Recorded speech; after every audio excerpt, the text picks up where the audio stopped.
the iDad. So you're charging it, huh? Yeah, it's pluggable.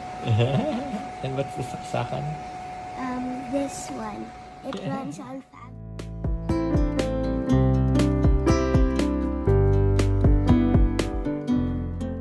Hello and welcome to Trending Pinoy Celebrity.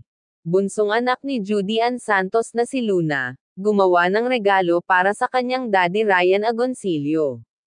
Best gift unboxing ever. Ito ang caption ni Ryan sa video ni Luna, kung saan ipinapakita nito ang regalo sa kanya. Talagang napaka-creative na bata ng anak ni na Juday. Ating panoorin ang kabuuan ng kanilang nakakatuwang unboxing video. I made you something. Yeah, best gift ever.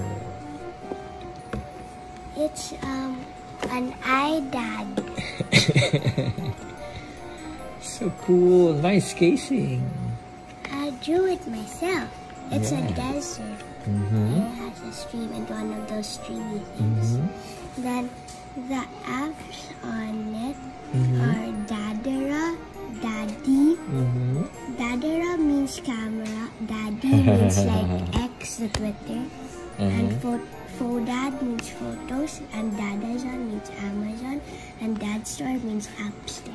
So cool. Then you can just draw your own apps. Then there's something else. There's a charger. Whoa. Then you can actually use it to charge the iDad. So you're charging it, huh? Yeah, it's pluggable. And what's the saksakan? This one. It runs on family.